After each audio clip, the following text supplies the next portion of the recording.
Welcome to Adoption Now, telling your adoption story. I'm your host, April Fallon. If you're new to Adoption Now, we are a nonprofit sharing stories from the perspective of the adoptee, birth parent, and adoptive families. Thank you so much for all your donations and for joining Patreon. We are having so much fun in there, just learning about all the things, coaching tips, and what else do we have on there? We have swag. We have just a community of people coming together that have questions and need answers. And we are all there just helping each other grow. Today, Noah is joining us. Yay! We are the adoptive parents of 4 children, and we love hearing adoption stories. If you're listening on audio, come on, check us out over here on YouTube. You're going to love it. Don't forget to like and subscribe. Okay, so today we have a story from Austin, Texas. Nick and Kelsey Lebo were high school sweethearts and have 2 biological daughters when they found Adoption Now podcast in 2020. They already had it in their hearts to adopt, and they started pursuing adoption. Noah and I enjoyed the story so much, and we hope you will too.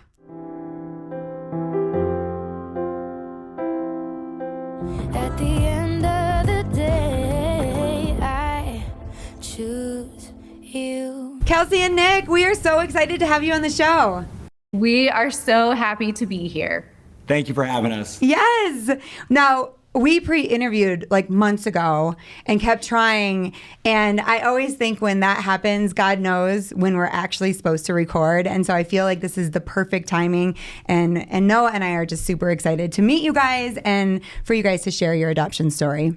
Yeah, we are pumped. And I totally agree that God's timing is perfect. And that is now. So we're just so happy to be here. Yeah, we're glad that we're able to do this together and be able to share our story as a couple and just let people know about what we went through, what the path looks like, and just the beautiful picture of open adoption that we're in. Okay, so we know you guys are high school sweethearts, which Noah is like, oh my gosh, like football, cheerleader. Let's talk about when you guys met and your plans as a couple.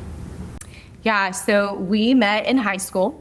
Nick was captain of the football team. I was on the cheerleading team, and cheerleaders were assigned to football players. We had to bake them little treats every week before the big game. And so I would have to deliver like cookies and little things to Nick before every game.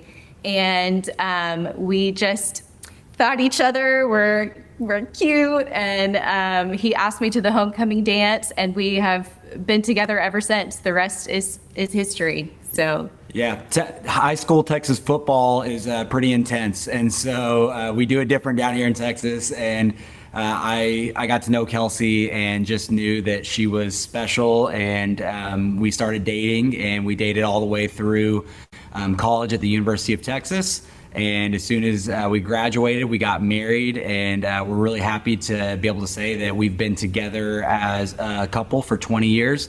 And we're coming up on our 14-year anniversary of marriage. And so it's been such a blessing to walk through life with her and just see how we've each changed in our personalities and in our confidence. And it's been really neat to be on that journey together. yeah. Now, did you guys talk about adoption like when you were dating or when you were first married?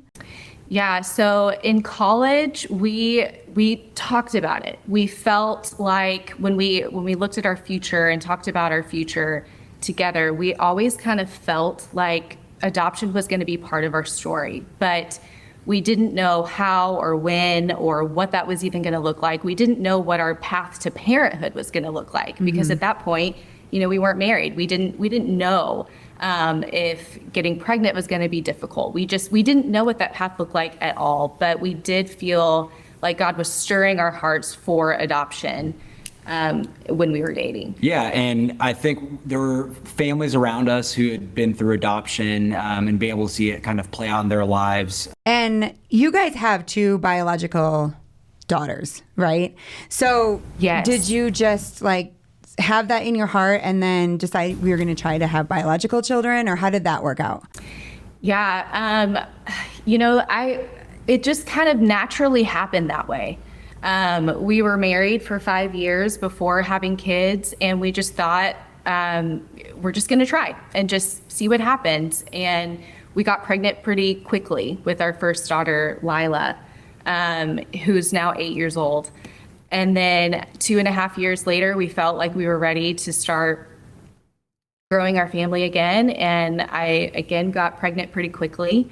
And so after our second daughter, Lily, was born, we felt like we weren't done growing our family, but we did have this peace in knowing that we were going to close the door on biological children and start pursuing adoption. And we actually had so much peace over that Nick got a vasectomy 2 weeks after Lily was born. Whoa. So Yeah. And you know, I wasn't able to time it up with March Madness like everybody said. I was able to get some college football bowl games in there. So, but yeah, we had peace about that decision. And we just really felt like, you know, God was calling us to adoption, and that next stage and that next phase of growing our family, that we really wanted to focus on pursuing that calling. You know, I love this show because there's always something that is like a connection. And were you thinking that with Yep. Lyla and Lily? Yes. It's so crazy because our neighbor got pregnant while we were trying to adopt Lily. And it was so weird because our relationship was so close because we were both going to get babies, but I wasn't pregnant. And we just had this relationship. And so as she was like growing, I knew that our baby Lily was also growing. And so we just like were really close. So she gave birth 2 weeks before Lily was born. Guess what her name is? Yeah. And they named her Lyla, and we named our daughter Lily. And then, so Lyla and Lily. So That is Lily's going to love so the story cool. because she's going to be like, oh my gosh. So Lyla, we were like on our cul-de-sac holding her 2 little babies, and they're still friends. It's so cute. So that's just like so cool that you guys have daughters named that, and we have a connection to that as well. yeah. We had Lyla in 2016 and then Lily in 2018. And Kelsey, I love this because you wrote in and you said that you started your process with us. And so it's very exciting to kind of walk through that whole story and just to know, you know, sometimes when we're doing this, we're like, oh, who are we reaching, you know, and is this making an impact? And you said that you found adoption now in 2020? Yeah. So in 2020 is when we were just fully committed in pursuing adoption. And so we both felt like, well, okay, if we're going to do this, we have to educate ourselves on what adoption truly is. And I'm not a book reader. I can't sit down and read a book. So I knew that was not the road I was going to take to educate myself. So I got on Google and I just typed in adoption podcasts, and yours was one of the first ones to pop up. I started listening to it probably 5 days a week. When Lily was taking her nap, I would put that podcast on and chop vegetables and do chores. And your podcast just completely transformed my heart for adoption. And God used your podcast to open the eyes of my heart for open adoption. That's something that I truly had never really thought about or considered. But hearing the stories on your podcast from adoptees, birth moms, adoptive families, sharing what open adoption is like for them and the beauty of it and the importance of it, if it's possible, it completely transformed my heart. And it put this hope and desire in my heart to want that with our child's birth family, birth mom. And it's something that I truly began praying for. As the good wife that Kelsey is, she sent me some of your podcasts to listen to. And so that's how I got connected also. And, you know, when I had thought about open adoption, I was very open to it, but I thought that open adoption was kind of phone calls and letters and pictures and, you know, visiting on, you know, Christmas and birthday. And I kind of thought that was kind of just what openness looked like.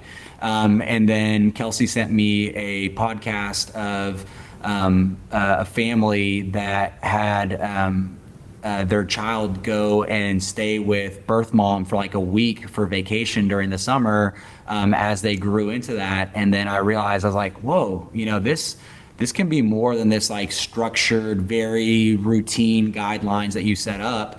And so listening to that and listening to us having conversations, that really kind of transformed and changed my heart and where I stood on it, from being open to a kind of a more structured open adoption to like, hey, let's see what God does with this. Let's see who comes into our life and let's build a relationship. That's so great. It's so great because I know people listening will be like, what? Sending your child away with and that's varying, right? We've had such amazing stories. And then also what you're talking about, stories where it's open adoption and it is only phone calls. But that's the beauty of open adoption is that it can go where God wants it to go. And so you being in that place as you walk into an agency already puts you ahead of the heart change, right? You're already open to openness. And that's just what we say. We say, just be open in your adoption. We don't know what that's going to look like. We can't tell you you're going to get involved with a family that, you're going to Disney together. We wanted that. We didn't get that, right? Because God had a different plan. But I just love to hear that, these stories changed your perspective and your direction and that you're open. Okay, so let's talk about your first match. So we had been waiting for a placement for a little over a year when we were first matched. And when we were matched with this birth mom, she was actually 3 weeks away from delivery. So it was going to happen fast and furious. And she could even go into labor sooner than that because you just, you never know. And so we had our match meeting with this birth mom, and the meeting went okay. When we got home, I was trying to remain just really positive and really hopeful. But there was something within me that just felt like something was off. But I was trying to just push down those thoughts, push down those feelings, and just be really positive. But it was the next day that we got a phone call from our caseworker, and she told us that this birth mom was having some conflicting thoughts about her choice to place the baby. There were some family members who had just found out she was pregnant, and they were not supportive of her decision to place the baby. And so she wasn't calling the adoption plan off, but she was wanting to kind of put it on hold so that she could process and think through things. And so it put us in this weird space because she's not calling it off, but it's not necessarily moving forward. Yeah. Baby's coming in 3 weeks or less. So what do we do? How do we prepare for this? Do we prepare for this baby? And so I actually did start preparing a little bit. I got some clothes, I got some bottles, some Don't diapers, do it. just in case. That's my warning. I know. But that's all I did. And then we just waited and we prayed a lot and just were waiting to see what this mom was going to decide. Did you tell people? We told a very small group of people. Mm-hmm. We kept that circle very small. And they were praying for us. They were touching base, wanting to know updates and all of that. And it probably was only about 4 or 5 days later that we got a call from our caseworker letting us know that this mom had decided to parent the baby. And when we got that news, I experienced a lot of grief hearing that, a lot more than Nick did.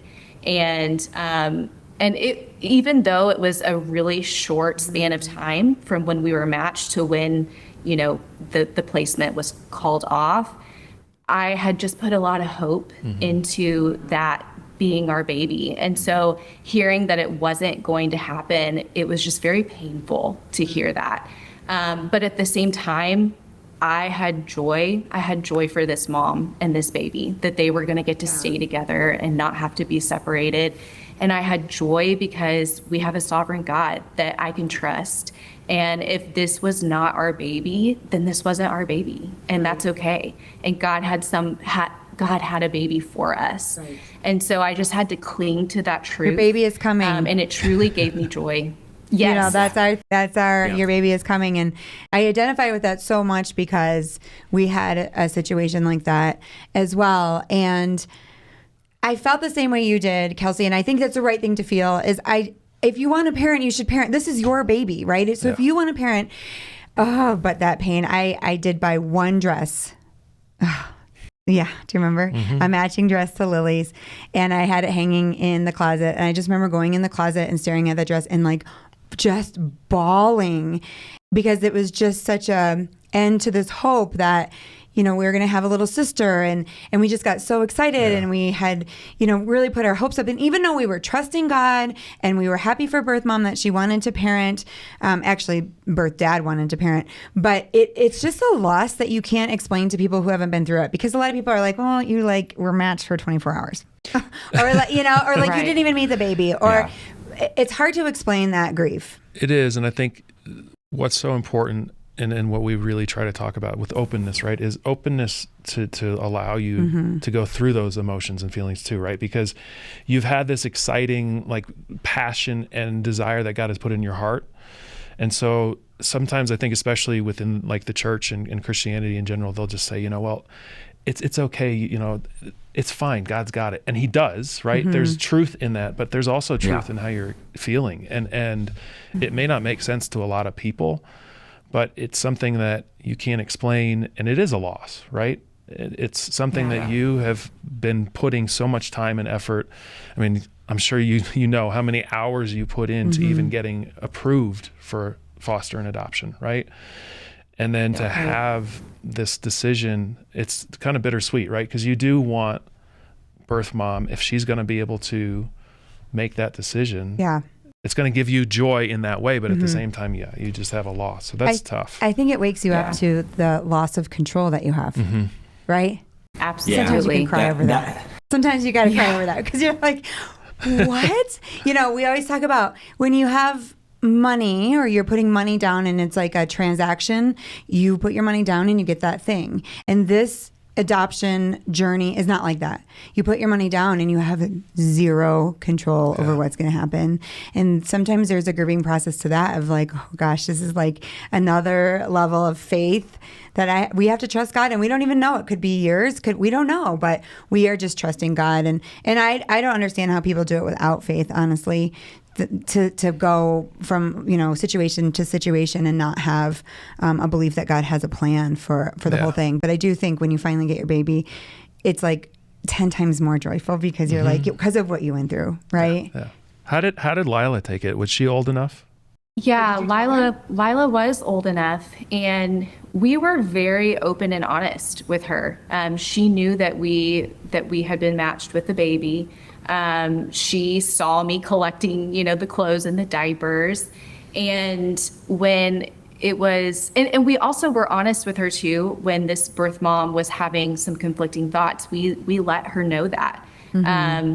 And I'm trying to remember, I really don't think Lyla was fazed by it, honestly. No. She really wasn't. And I think part of that is because we were very honest with her, just about the whole situation. And I think going back to what you're talking about, control, I think that was really one of the hardest things for me, because if you're out there and you're listening and you're just like that personality where you're very detail oriented and you like to be able to move things from point A to point B, I came into this process not really knowing much about it and thinking that, hey, I'm going to be on point with the paperwork. We're going to get all of our adoption stuff like turned in early.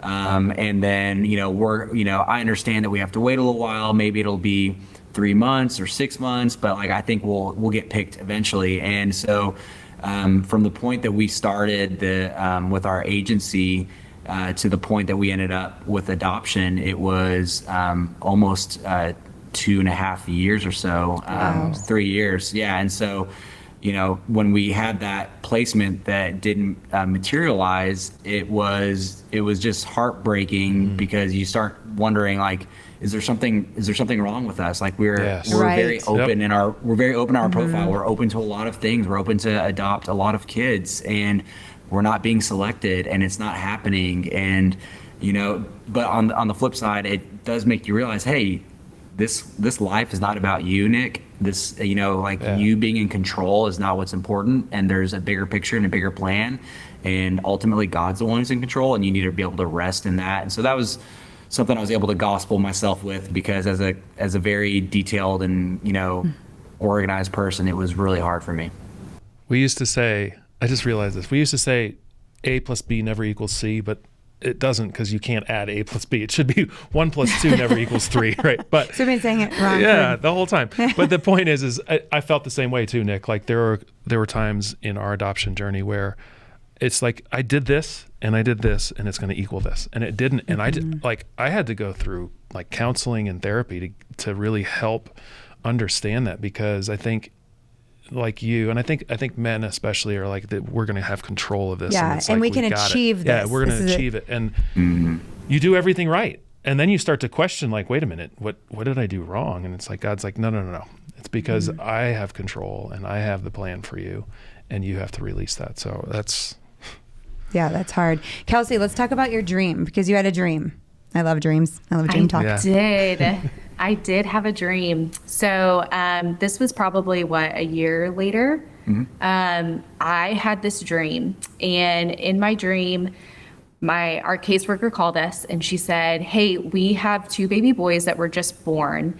You need to choose which one you're going to adopt." And in the dream, I was like, what? Like, this is not how this is supposed to work.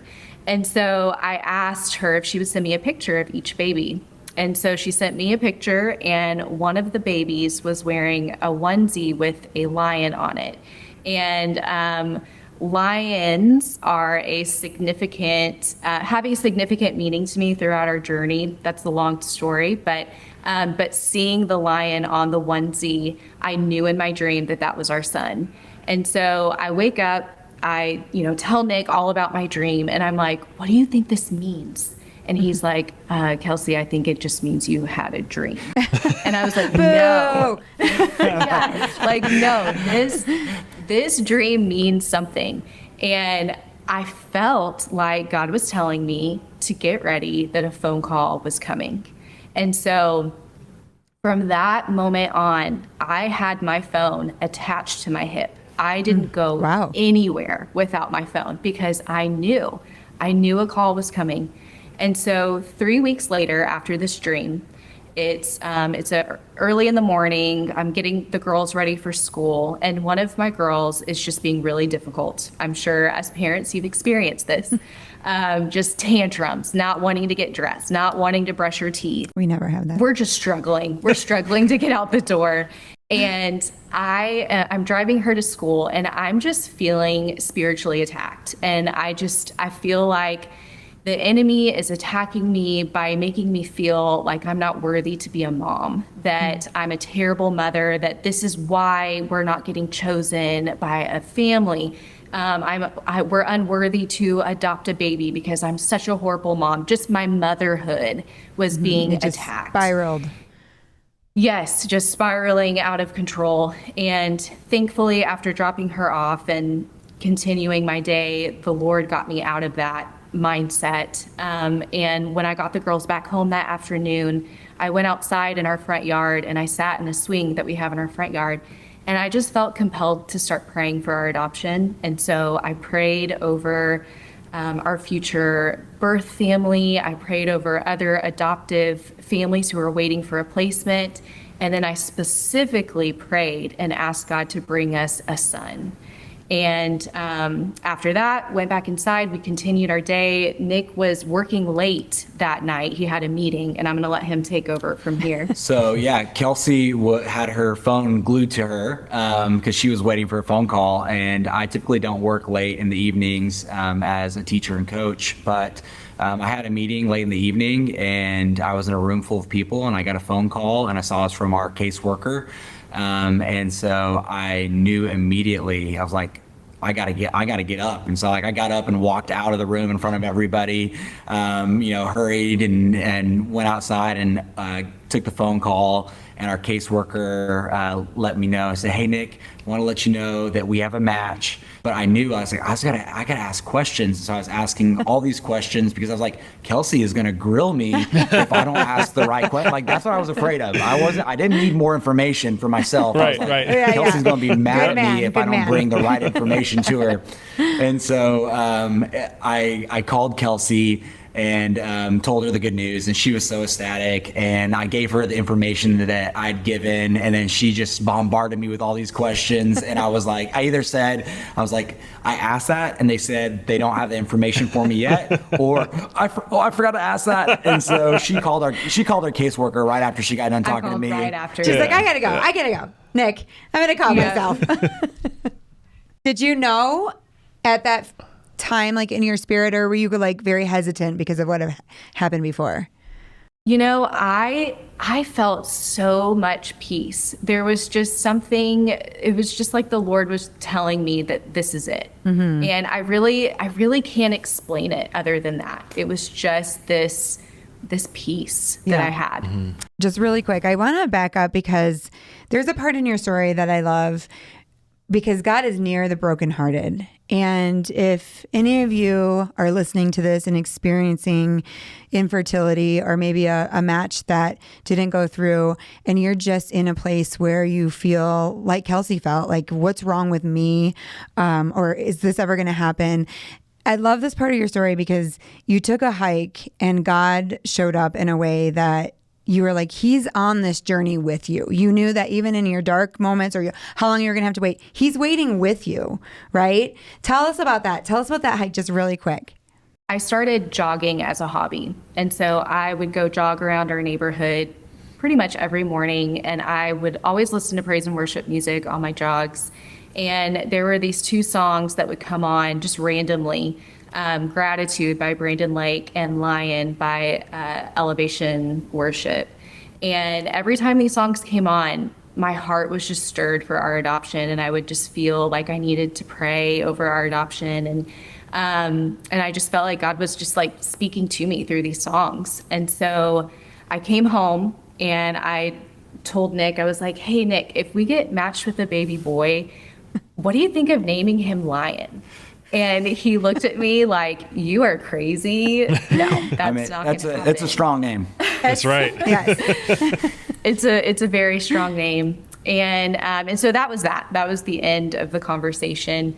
But a few days later, I had a friend at church bring me a gift. And I opened this gift. Well, she told me, she said, this gift is for your future baby. I just was thinking about you and I got you this gift. And I opened the gift and I pull out a lion lovey. And then these onesies, a 3-piece set of onesies that are all lion themed. And this friend didn't know about these songs. And both of those songs talk about a lion in the lyrics.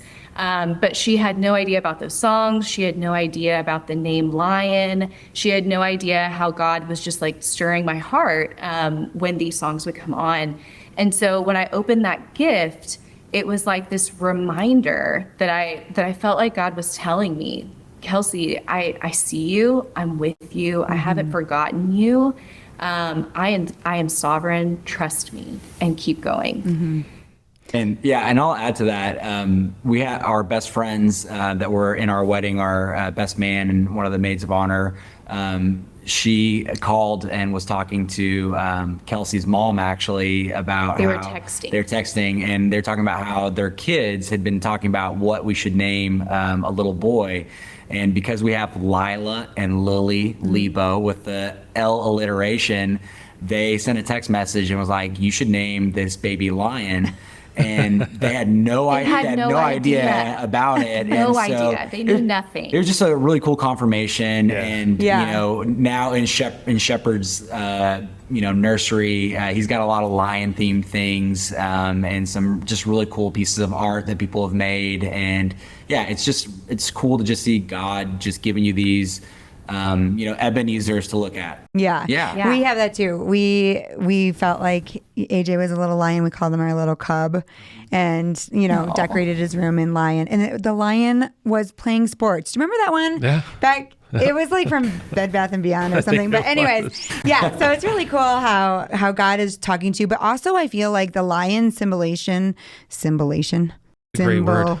That's a word. Let's run with it. Let's go with it. Yeah. Symbolization. Just go with it. I feel like that is telling you also about the personality, like the fierceness of what they're about to go through and just their temperament as a fighter, right? And I just love that. But I wanted to include that because I know that's an important part of your story. But my question is, when you got matched and you're trying to find out all the information, did you know that this birth mother was having a boy? We didn't know. When we got the initial phone call, we had no idea. And so it was the next day that we got to speak with our birth mom's caseworker, who was able to give us all the information. She was able to reveal the gender of the baby that we found out. And so Nick was at work but we wanted to take this phone call together. Because we also knew that we would most likely be finding out the gender. And so we just wanted to be together for that moment. So I drove up to Nick's school so that we could do that together. And I'll never forget when she said it was a boy. We just like looked at each other and we were jumping up and down, but we had to be quiet, because we're on the phone. Yes. We're just like silent screaming and, crying too. It was awesome. It was just amazing to find out that it was going to be this baby boy. And I had specifically prayed the day that we got the phone call that we were matched. I asked God to bring us a son. And so the fact that he was bringing us a baby boy, it was just amazing. It truly was. Okay, It was did you tell surreal. people? Yes. Yeah. We did tell people. We told people that it was a boy. We did. Obviously, there's information that you can't share that's private. But that you were matched and that this might be happening. How long until she was going to be due? Okay, I'm trying to think. It was about little around like 3 months-ish. Yeah, Okay. I would say that's about right. And how long did you have to wait before you met her? So it was a week. Okay. A week before we had our match meeting with her. And she's not in the same state? She is, but just a different city. She's in a different state than us. Okay. Yes. Okay, so you were going to like meet. Yes. Yeah. Oh my gosh, were you so nervous? Oh my gosh, I was so nervous. Yeah, you go. Yeah. All right, here you go. So I'll tell this part. So yeah, just really, really nervous because we found out a lot of information about her, and she just seemed like an amazing person. And we were just so excited to go and meet her. And it's one of those deals where this person is going to be such a big part of your life, and we're just like really praying that we'd be able to have a relationship. And so we just wanted this first meeting to go well, where we could click and get along. And so there's that nervousness of are we going to mesh? Is it going to be easy? Is conversation going to be easy? Is conversation going to be hard? Are we going to be kind of in the same part of life, or kind of have the same kind of worldviews? And so we did know that she was a believer. We went through a adoption agency called Christian Homes and Family Services in Abilene, and that was one of the things at our heart was we wanted to be able to provide a Christian faith-based home to a child where a birth mom could know that, hey, Jesus' name is going to be proclaimed for these 18 years that this kid is, within our care. And so we went up there. We met at the Olive Garden. We did too. We totally did. That's where you should go, because it's not too fancy, but it's not like terrible. And so it's hard to decide where to meet somebody. And talk about a baby. That's so funny. That is. Over breadsticks. Yes, endless breadsticks. That's right. I mean, you can't go wrong. It's great for homecoming dance and birth mom meets. That's right. So, match meetings. So, but yeah, we went and we showed up and we met Mikayla. And so that was the first time. So now she's not birth mom, she's Mikayla now. Yeah. And so we met connect Mikayla. Instantly? Oh my gosh, it was instant. And it's actually funny, we still joke about this because Mikayla's caseworker was there with us, and her purpose in being there is to facilitate conversation between the two families because, as you can imagine, it could feel awkward, it could be very difficult. So she's there to make sure the conversation's flowing. She is also there because usually, not in every situation, but usually a birth mom comes alone. And so she's there to be a support for the birth mom so that she doesn't feel alone. And so anyways, but we were like connecting and talking and laughing and we were just so connected that we forgot that the caseworker was at the table with us. I mean, I don't think she said a single word. She's just in the corner, like having more breadsticks. Yes. I mean, and it's funny, we all, even Carolyn, the caseworker, we still all laugh about that because she was just sitting there enjoying the show, eating the breadsticks and salad, It was really, really cool. Okay, she's going to come on the show because you guys want her on the show and she wants to come on the show, which is very cool. I want to ask you though, what was the situation? Why was she placing? Yeah. So when she found out she was pregnant, it was unexpected and unplanned. And she really felt and believed that this baby's life had value and worth. And she loved this baby so much, but she knew she was in a place where she just didn't feel like she could parent. She thought about it. She thought about what being a single mom would look like. She thought about what co-parenting would look like. But she really began praying and just asking the Lord to lead and guide her on what to do. And she felt like God was calling her to place the baby for adoption. And so she walked in obedience to that calling. Okay. I have a million questions. Where was birth dad? Was she together with birth dad? They were not together at the time. Yeah. Did you meet birth dad? We have met birth dad. So we were able to meet birth dad after Shepherd was born, and we were able to go and visit him, and we brought him Shepherd, and he's just a young, nice guy. He's got a great smile and great personality. And we were able to meet with him, and we have an open relationship with him also. And it looks awesome. Different from the one that we have with Mikayla. And so we really are so glad that he's open to having conversations and sharing photos and keeping things flowing between us. And, really we want that, relationship to continue to stay, so that one day when Shepherd does have questions, or if he does want to meet birth dad, then hopefully we can facilitate that and make that happen. And I think it's good to just have that open communication. And we are so happy that we have that. They're both young. And in their 20s. Yeah, okay. Yeah, in their early 20s. Okay, and were the families supportive? Yeah, Mikayla's family, they were so supportive of her decision, and they allowed her to have the space and the freedom to make that decision, and they trusted that God was leading her in the way that he wanted. Right. And so they were so loving and so supportive of her. Yeah, and I think the biggest thing is that Mikayla wanted her child to have two Christian parents who are married and be able to provide that kind of a home environment. And just in her current phase of life, that wasn't a possibility. And so she made that really difficult decision. And but her family and she have been awesome. And we'll get into it a little bit later, but we call ourselves the big fam. Yeah. Okay. Yes, the big fam. I love that.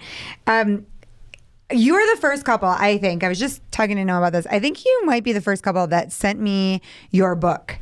I don't think I've ever had a couple apply. Usually you ask for like a picture, and like I get one like or two. Yeah.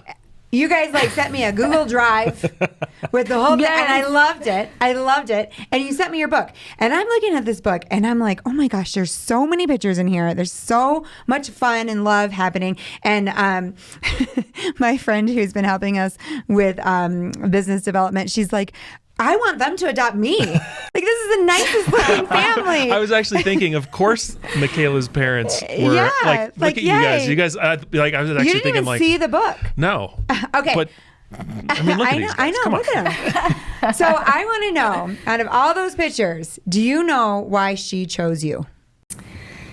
That's a great question. I think that obviously, like, God led her to choose us. I'm going to ask her, because I bet there's one picture in there that she's like, and I'm telling you, all the birth moms that come on the show, they're like, there's always, it's the pantry. Remember when it was the pantry? I don't know. They included the pantry in their book. And she was like, I saw their pantry, and I literally picked them because they're organized. That's why. It's really amazing. Like, when you talk to them and they're like, what they were thinking. Yes, the overall picture is they wanted a mom and dad that were together and functioning and, you know, were loving.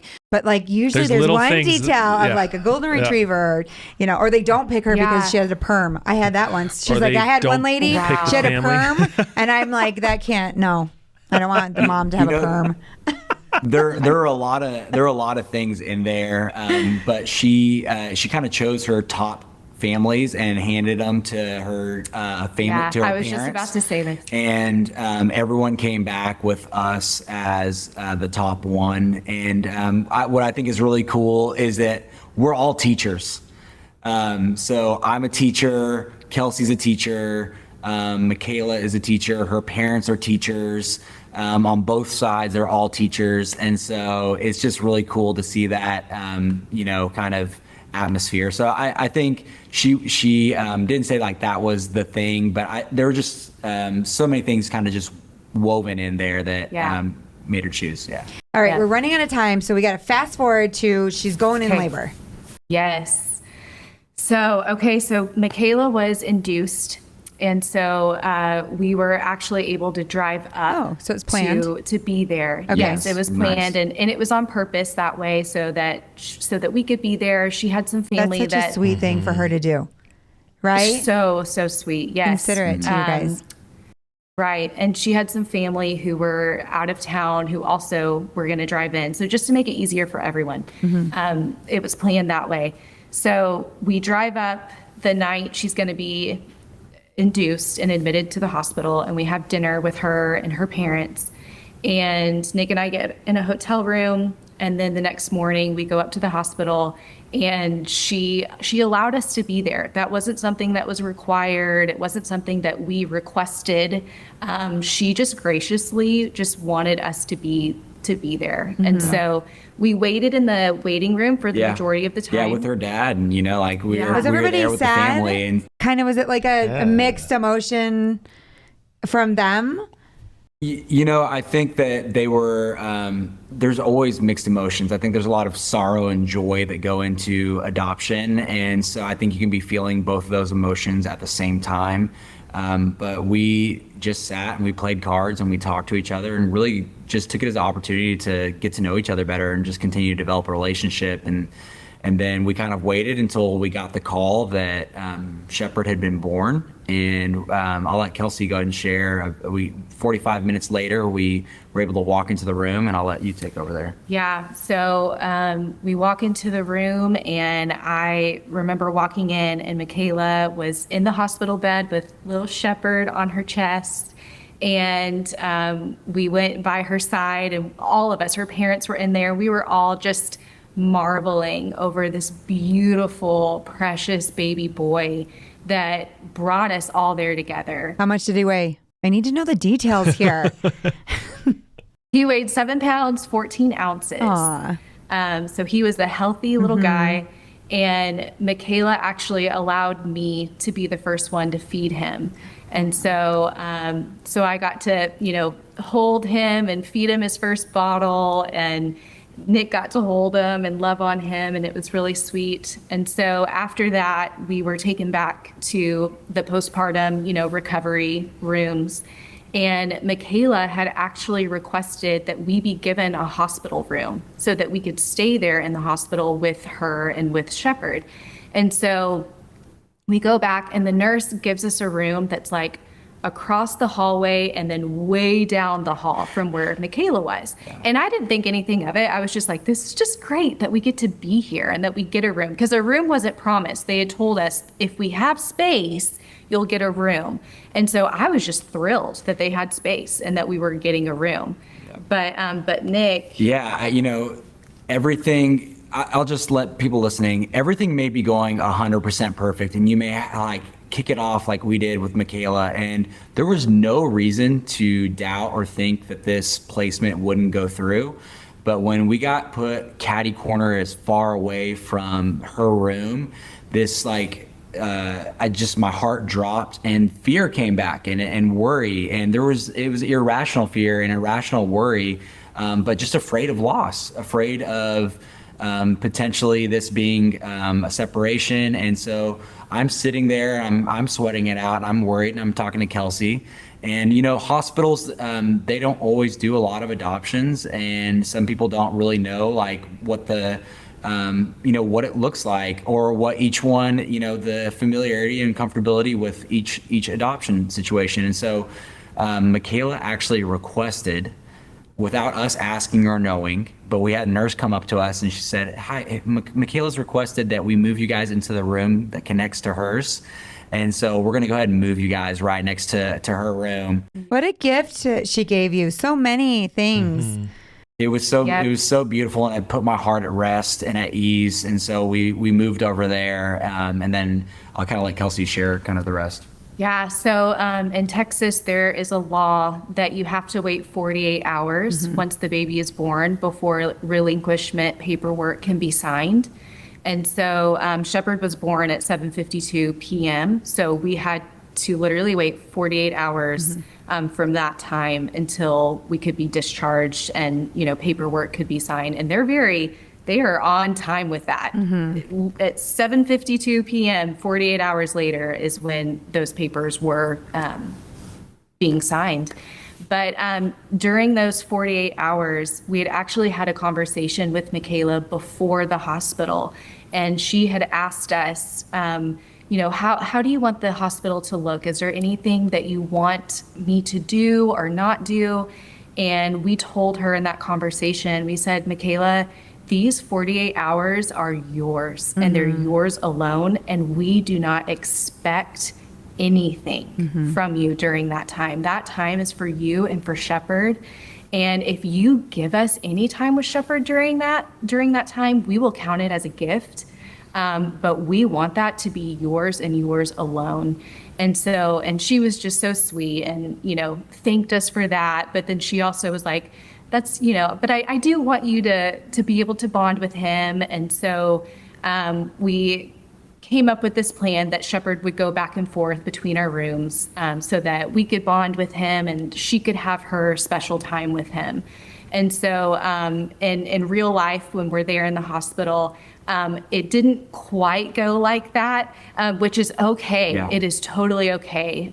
Once that sweet baby boy was in her arms, she wanted to embrace that time, and that was okay. Yeah. And like we told her, it was any time we got to spend with him was a gift.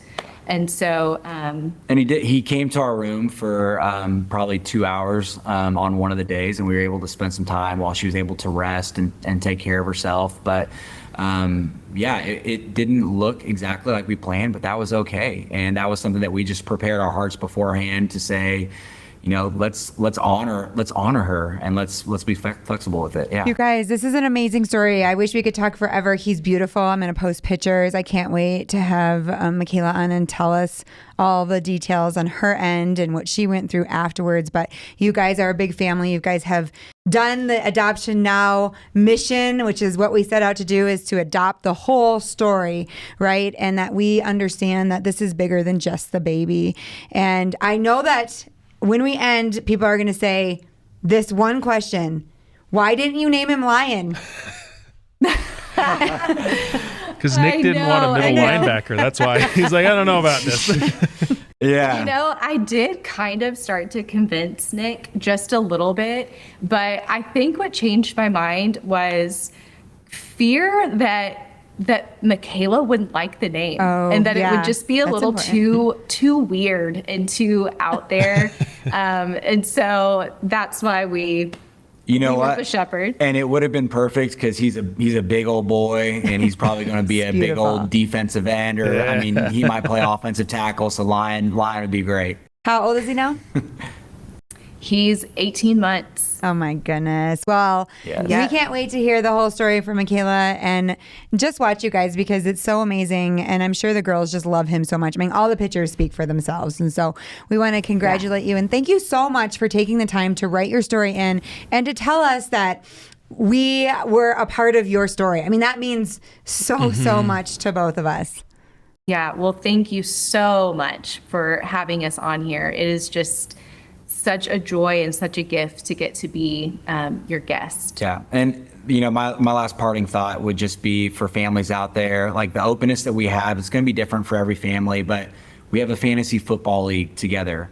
We get together out at a ranch and do a Christmas celebration. Mikayla's coming this weekend to come hang out with us and spend time with Shepherd. And so we have this, she came to Halloween and dressed up with our whole theme of Hocus Pocus. And Shepherd was little black cat, little Binks. But we have this big, awesome, really a big family. And it's this big family that's, united around Shepherd, but really united around the fact that we believe that God has brought us all together and that it's for a purpose. And we were really glad that we're able to share the story and share this big picture of the way that God loves us. And so thank you so much for having us on. Yeah, Nick and Kelsey, thank you so much.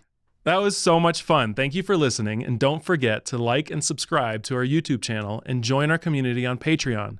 You can get early releases of our new episodes, adoption help, and so much more. Just go to adoptionnowpodcast.com for more info. See you next time on Adoption Now, telling your adoption story. The Adoption Now podcast has been telling adoption stories for nearly a decade, and now's the time to dig a little deeper. Looking for behind-the-scenes content, bonus time with the Fallon family, a network of hundreds of others in the adoption triad, and a chance to influence the content you hear on the show? Join the Patreon community at patreon.com/adoptionnow. Did you know that we also offer one-on-one coaching sessions? Let us help you navigate the early steps or support you post-placement by joining the interest list on our website. And did this episode make an impact on you? Don't forget to share some love. Follow us on Instagram and Facebook at Adoption Now. See you next episode. At the end of the day, I choose you.